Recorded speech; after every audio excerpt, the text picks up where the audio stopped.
We start now. Welcome back to ABC 10 Morning News. We do have breaking news at this very moment. I'm Walt Gray. I'm Bree. 11 firefighters are at the scene of an apartment fire in Sacramento, and we had heard the sirens right outside of our studios this morning, so we could tell it was something big going on. Big time. It was going on for like 5 minutes, never ending. Our Monica Coleman is at the scene. She's on CB Circle, south of Broadway. This is the Upper Land Park area of Sacramento. Monica, what's the very latest on this one?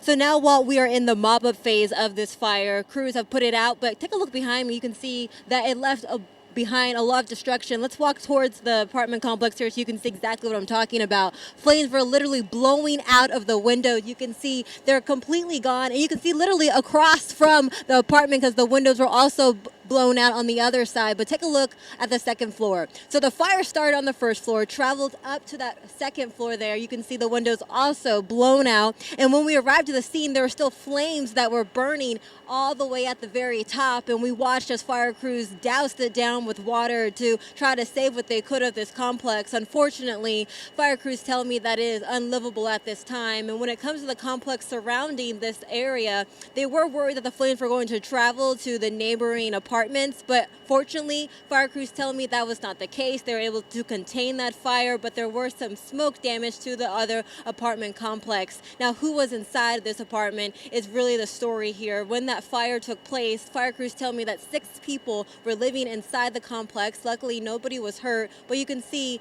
there's a lot of damage, and we have fire crews now looking inside the arson investigation team, trying to find the cause of this fire. We don't know exactly what happened, what led up to this, but fire crews do tell me that they are unsure if there were any fire alarms. We don't hear any at this time, but that doesn't mean that there weren't any working fire alarms when this fire took place. But I do want you to take a listen to what fire crews told me when it comes to that family of 6. There were about 6 people home at the time of the blaze. Everyone got out safely. There's been no injuries reported. So again, luckily everybody did get out safely, but this is a cold November day, and we saw neighbors packing up all their belongings. Right now you can see them walking out with just bags of their clothes, whatever they can, to try to figure out next steps. Many families wrapped in blankets this morning, just trying to really get their mind around what happened, waking up to flames engulfing their neighbor's home, and that family of 6 this morning trying to figure out their next steps as well, as they have children and work to go to this morning.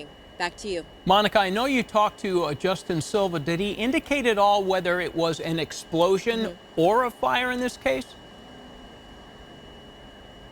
So I asked that exact question. He said at this time it's too soon to tell. We did, again, watch as arson investigators went inside this apartment complex trying to discover, did it happen in the kitchen? Did it happen in the bedroom? I asked those questions. Unfortunately, right now, it's just too soon to tell, but we'll continue to work this story and let you know if we learn more. Yeah, it could have been with the cold, a space heater or something like that could have been the cause. Obviously, a very chilly morning. Monica Coleman, she is at CB Circle, Upper Land Park. Monica, thank you. Bria.